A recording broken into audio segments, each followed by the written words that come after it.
Hay un momento exacto en que un inmigrante se da cuenta de que llegó a este país a seguir siendo pobre. No lo piensa así de claro, claro que no, pero lo siente. Lo siente cuando lleva 3 años trabajando doble turno y su cuenta bancaria sigue pareciendo la misma que cuando aterrizó. Lo siente cuando ve que sus hijos crecen y él todavía está corriendo detrás del siguiente cheque como si el siguiente fuera a cambiar algo. Y lo peor no es la situación en sí. Lo peor es que nadie le dijo que existía otra forma de jugar este juego, que lo que le vendieron como el sueño era en realidad una trampa muy bien diseñada para que siempre hubiera alguien dispuesto a trabajar barato y callado. Esto no es un video motivacional. No te voy a decir que creas en ti mismo ni que el universo conspira a tu favor. Esto es una conversación incómoda sobre por qué la mayoría de los inmigrantes terminan atrapados en el mismo ciclo que sus padres, aunque hayan cruzado un océano o un desierto entero para escapar de él. Empecemos por el principio. Cuando alguien emigra, lo hace desde una posición de necesidad. Necesita estabilidad, necesita dinero, necesita papeles, necesita que su familia en el país de origen deje de preocuparse. Todo eso es urgente, todo eso es real. Y esa urgencia lo empuja a tomar el primer trabajo que aparece, a aceptar las condiciones que sean, a sobrevivir. Y sobrevivir está bien, sobrevivir es el primer objetivo. El problema es que muchos se quedan ahí, en modo supervivencia, durante años, durante décadas, porque nadie les explicó que sobrevivir y construir son dos modos mentales completamente diferentes, o sí que el cerebro humano no puede estar en los dos al mismo tiempo. Existe algo que los psicólogos llaman mentalidad de escasez. Es básicamente lo que le pasa a tu cabeza cuando llevas mucho tiempo sin tener suficiente. Tu cerebro empieza a funcionar diferente. Se obsesiona con el corto plazo. Cualquier decisión que tomes la evalúas desde el miedo, no desde la oportunidad. Y esto tiene una consecuencia brutal que casi nadie habla. Cuando vives en mentalidad de escasez, eres literalmente menos inteligente para tomar decisiones financieras. No es ofensa, es biología. Hay estudios que muestran que la preocupación constante por el dinero consume el equivalente cognitivo a perder 13 puntos de coeficiente intelectual. 13 puntos. Eso es más o menos la diferencia entre pasar una prueba con facilidad y reprobarla. Soy el inmigrante recién llegado, con facturas, con familia que sostener, con miedo al futuro, opera en ese estado casi todo el tiempo. Entonces llegamos a la primera gran trampa, el trabajo como destino final. En muchas culturas latinoamericanas, africanas, asiáticas, la narrativa del éxito es muy simple. Consigues un trabajo estable, te quedas ahí, no haces olas, ahorras lo que puedes y mueres tranquilo. Eso no es un defecto cultural, es una estrategia de supervivencia que funcionó en economías, donde el trabajo formal era lo más seguro que existía. El problema es que esa estrategia, trasplantada a otro país, en otro siglo, con otra economía, ya no funciona igual. Y aún así, es lo que la mayoría reproduce de forma automática, porque es lo único que conoce. El inmigrante llega, consigue empleo, siente alivio, y ese alivio se convierte en comodidad, y esa comodidad se convierte en resignación. Después de un tiempo, ya no es que no pueda hacer más, es que dejó de imaginarse haciendo más. Y esa es la verdadera muerte, no la pobreza, la falta de imaginación sobre lo que es posible. Pero hay algo más oscuro en todo esto, y es lo que la narrativa oficial del trabaja duro y triunfarás no te cuenta nunca. El sistema en muchos países desarrollados fue diseñado, consciente o inconscientemente, para que los inmigrantes se queden en la base de la pirámide. No porque haya una conspiración de película, sino porque es funcional para la economía que exista una masa de trabajadores dispuestos a hacer los trabajos que nadie más quiere hacer, por menos dinero del que merecen, sin chistar demasiado. Y los inmigrantes, por su situación de vulnerabilidad, son los candidatos perfectos para ese rol. El sistema no necesita que te vaya mal exactamente, solo necesita que no te vaya tan bien como para que dejes de necesitar el trabajo de siempre. Piénsalo así, si todos los inmigrantes que trabajan en construcción, en restaurantes, en cuidado de adultos mayores, en limpieza, de repente tuvieran negocios propios y ya no necesitaran esos empleos, ¿quién llena ese espacio? El sistema necesita que sigas donde estás. No te lo dice de frente, claro que no. Te lo dice con burocracia que hace difícil abrir un negocio si no tienes contactos ni conocimiento del idioma. Te lo dice con créditos que no te dan porque no tienes historial crediticio en ese país. Te lo dice con un sistema educativo que no te enseña a emprender, sino a obedecer. Todo eso junto mantiene a la mayoría en el carril que el sistema necesita que estén. Y aquí es donde aparece la pregunta que nadie quiere hacerse. ¿Qué pasa cuando un inmigrante decide salirse de ese carril? Pasan cosas interesantes.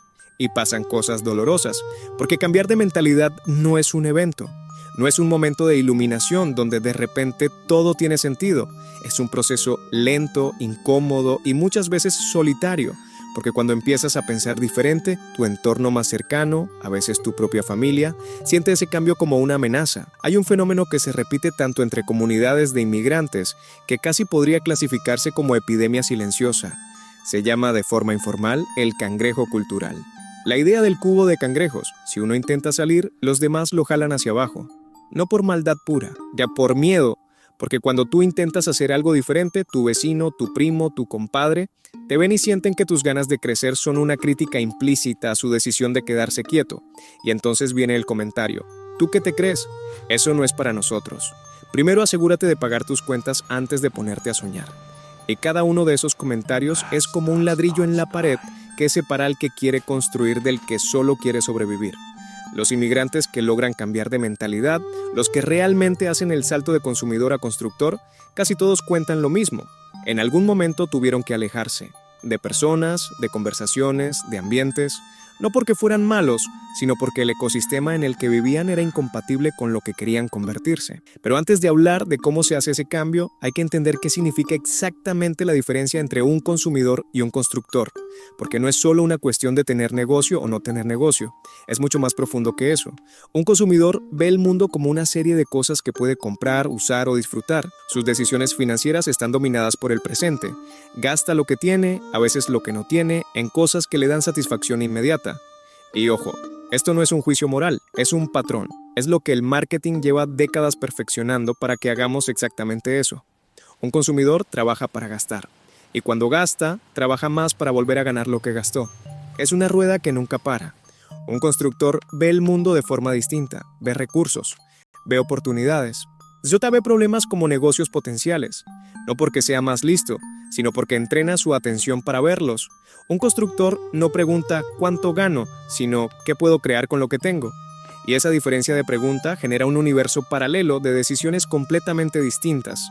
El inmigrante tiene algo que la mayoría de los constructores nativos no tiene: hambre real, hambre de verdad, no la hambre metafórica de los libros de autoayuda. El inmigrante sabe lo que es no tener. Sabe lo que cuesta cada cosa porque viene de un lugar donde costaba el triple en proporción al salario. Eso es un activo brutal si se canaliza bien. El problema es que ese mismo hambre mal gestionada se convierte en el mayor obstáculo, porque el hambre mal gestionada produce impulsividad, produce decisiones de corto plazo o produce exactamente el perfil del consumidor desesperado. Entonces la pregunta es: ¿cómo transforma un inmigrante ese hambre en combustible para construir en lugar de en gasolina para consumir? La respuesta tiene varias capas y ninguna es simple, pero hay una que está debajo de todo lo demás y que rara vez se menciona. El inmigrante tiene que hacer duelo. ¿Duelo de qué, dirás? Duelo de la identidad que dejó atrás. Porque emigrar no es solo cambiar de dirección, es cambiar de versión de ti mismo. El que eras en tu país, con tu estatus social, con tu red de contactos, con el respeto que te habías ganado, con la forma en que te movías en el mundo. Ese tipo desapareció el día que subiste al avión. Y en el nuevo país, eres nadie. Eres el que habla con acento, el que no entiende los chistes, el que no sabe qué marca de ropa es cool ni qué equipo de béisbol apoyar. Esa pérdida de identidad es un golpe psicológico tremendo que muy pocos procesan de forma consciente. Y cuando no procesas ese duelo, lo compensas. Y la forma más común de compensarlo es consumiendo. Compras cosas para sentirte parte de algo, para mostrarle al mundo y mostrarte a ti mismo que estás bien, que llegaste, que no estás tan perdido como te sientes por dentro. El inmigrante que estrena carro cuando todavía no tiene ahorros de emergencia no lo hace porque sea irresponsable. Lo hace porque ese carro es el símbolo más tangible de que el sacrificio valió la pena. Es una narrativa que se cuenta a sí mismo y a los que dejó atrás, y es completamente humano. Y es completamente contraproducente. El cambio de mentalidad real empieza cuando el inmigrante deja de necesitar demostrar que llegó y empieza a preguntarse a dónde quiere llegar. Y eso no ocurre en el vacío. Ocurre generalmente a través de un golpe, un evento, una crisis, la empresa que cierra, la enfermedad que deja sin ingresos, el divorcio, el accidente. Algo que sacude tan fuerte que la comodidad relativa del ciclo anterior deja de parecer segura. Y en ese punto de quiebre hay dos caminos: hundirse más en el modo supervivencia o salir de él para siempre. Los que salen de él para siempre casi nunca lo hacen solos. Esto es clave. Hay una narrativa muy romantizada del yo solo me hice a mí mismo, que es básicamente mentira en el 90% de los casos. Los inmigrantes que cambian de mentalidad y construyen algo real, siempre sin excepción, encontraron a alguien, un mentor, un socio, una comunidad, un libro que llegó en el momento exacto, un video que vieron a las 2 de la mañana cuando no podían dormir, algo o alguien que les mostró que había otra forma de ver las cosas. El acceso a esa información siempre ha existido, pero nunca ha sido tan accesible como ahora, y sin embargo, la mayoría no la consume. ¿Por qué? Porque el algoritmo, ese gran constructor de realidades digitales, te da lo que quieres, no lo que necesitas. Y si lo que quieres es entretenimiento, drama, cotilleo, distracción, el algoritmo te lo da con creces. Y mientras consumes eso, el tiempo pasa, y los años pasan, y la ventana para construir algo se hace más angosta. Hay un dato que siempre me parece fascinante y perturbador a la vez. Los estudios sobre patrones de consumo digital muestran que el usuario promedio pasa entre 4 y 6 horas diarias consumiendo contenido en su teléfono, 4 a 6 horas. Si tomas esas horas y las multiplicas por los días del año, estás hablando de entre 1.400 y 2.000 horas anuales. Para poner eso en perspectiva, se necesitan aproximadamente 10.000 horas de práctica deliberada para dominar cualquier habilidad. En 5 años de consumo promedio, sin cambiar nada más en tu vida, podrías haberte vuelto experto de nivel mundial en algo que te generara ingresos reales. Pero en cambio, lo que tienes es el catálogo completo de memes del año pasado y una opinión formada sobre el drama de un influencer que ni sabe que existes. Y esto no es culpa tuya enteramente. El diseño de estas plataformas es tan sofisticado, tan preciso, tan basado en años de investigación sobre psicología del comportamiento humano, que resistirlo requiere un nivel de conciencia activa que nadie te enseñó a desarrollar. No en la escuela, no en tu casa, no en ningún lado, porque ¿a quién le conviene que seas crítico con tu consumo de contenido? No a las plataformas, no a las marcas, no al sistema, a nadie que tenga poder real sobre los medios de comunicación. Entonces el inmigrante, ya de por sí con menos red de apoyo, con menos capital social, con menos tiempo libre porque trabaja más horas, termina siendo el blanco más fácil de ese sistema de distracción masiva. Y mientras distrae su mente agotada con videos que no aportan nada, el constructor de al lado usa ese mismo tiempo para aprender un oficio, para estudiar el mercado, para construir algo pequeño que después se vuelve grande. Aquí es donde quiero ser muy concreto, porque no quiero que esto suene a regañada abstracta. El cambio de consumidor a constructor no es una decisión que se toma una vez, es una serie de decisiones pequeñas que se toman todos los días, algunas de ellas ridículamente pequeñas, que van acumulando una dirección diferente. ¿Cómo empieza alguien que no tiene capital, que no tiene contactos, que no habla el idioma perfectamente, que trabaja turnos largos, que tiene hijos, que tiene deudas? ¿Cómo empieza a construir algo desde cero? La respuesta honesta es con lo que tiene, y lo que tiene es más de lo que cree. El inmigrante tiene habilidades que en su país de origen eran normales y en el nuevo país son escasas o valiosas. Cocina, construcción, textiles, idiomas. Conocimiento de 2 culturas, redes dentro de su propia comunidad que un empresario local no puede acceder de otra forma. Todo eso es capital no monetario, pero capital real. Y tiene algo más valioso todavía, la capacidad de tolerar incomodidad. El inmigrante que cruzó fronteras, que dejó a su familia, que empezó de cero en un lugar desconocido, ya demostró que puede aguantar niveles de incomodidad que la mayoría de las personas en su nuevo país nunca experimentarán. Esa tolerancia al dolor bien dirigida es el combustible más puro para construir un negocio, para aprender algo nuevo, para fallar y volver a intentarlo sin romperse. El problema es que esa tolerancia al dolor se ha estado usando para aguantar condiciones laborales injustas, para tolerar abusos, para soportar situaciones que no deberían tolerarse. El mismo músculo que podría usarse para construir se ha estado usando para sobrevivir en silencio. Y el cambio de mentalidad empieza exactamente ahí, en decidir conscientemente hacia dónde se dirige esa energía, no hacia el jefe que no te respeta, no hacia el sistema que te tiene clasificado como mano de obra barata, hacia algo tuyo, algo pequeño al principio, una habilidad que puedas monetizar, un problema dentro de tu propia comunidad que puedas resolver, un servicio que puedas ofrecer los fines de semana mientras todavía mantienes el trabajo fijo. No hay un tamaño mínimo para empezar a construir. El tamaño mínimo es 0 y el primer paso es hacerlo. Pero hay un obstáculo psicológico que viene justo antes de ese primer paso y que paraliza a la mayoría. Se llama el síndrome del impostor amplificado por el contexto inmigrante. ¿Quién soy yo para cobrar por esto? ¿Quién soy yo para poner un negocio en un país que no es el mío? ¿Qué va a pensar la gente? ¿Qué va a decir mi familia? ¿Y si fallo? ¿Y si el fracaso confirma lo que algunos ya piensan de mí? Ese miedo es tan real y tan paralizante que muchas personas perfectamente capaces de construir algo llevan años con una idea en la cabeza que nunca ejecutan. Y cada año que pasa sin ejecutarla, la idea se siente más grande, más difícil, más fuera de alcance, hasta que un día ya no la recuerdan con ilusión, sino con vergüenza de haberla tenido.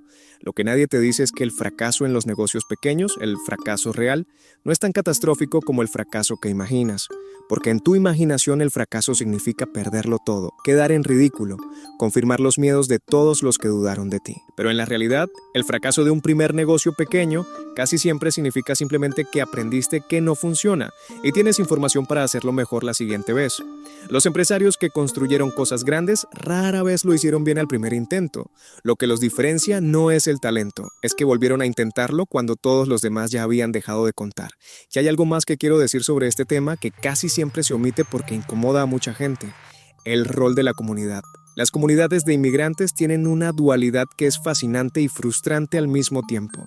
Por un lado, son el sistema de apoyo más sólido que existe, la red de solidaridad, de favores, de cuidado mutuo dentro de una comunidad inmigrante no tiene equivalente en ninguna institución formal. Por otro lado, esa misma comunidad puede ser el techo más bajo que alguien haya tenido, porque la comunidad carga con sus propias limitaciones, sus propios miedos, sus propias narrativas sobre lo que es posible y lo que no. Y cuando alguien dentro de la comunidad empieza a romper esas narrativas, la reacción inicial no siempre es apoyo. A veces es desconfianza, a veces es burla, a veces es exclusión. El inmigrante que quiere construir tiene que aprender a navegar eso con mucha inteligencia, porque rechazar completamente a la comunidad no es la respuesta. La comunidad es su red de recursos más inmediata, su mercado más accesible, su base de operaciones natural. Pero tampoco puede dejarse definir por los límites que la comunidad se ha puesto a sí misma. Tiene que encontrar la forma de crecer dentro de ella sin que el crecimiento lo separe de ella. Esto requiere un tipo de madurez emocional que pocas veces se discute en los espacios de emprendimiento porque no es sexy ni vendible. No es tan emocionante como hablar de escalar negocios o de libertad financiera, pero es la base sobre la que se construye todo lo demás. Porque si tu proceso de crecimiento te aísla de tu red de apoyo más básica, el costo psicológico a largo plazo puede ser devastador. Los inmigrantes más exitosos que he estudiado, los que realmente hicieron el salto completo de consumidores a constructores, casi todos desarrollaron una habilidad específica que podría llamarse la capacidad de tener 2 idiomas mentales. No hablo de lingüística, hablo de poder pensar en el idioma de la comunidad, entender sus códigos, sus valores, sus necesidades y al mismo tiempo pensar en el idioma del mercado, de la oportunidad y ahora de la construcción. Y usar esa dualidad no como una contradicción, sino como una ventaja competitiva brutal.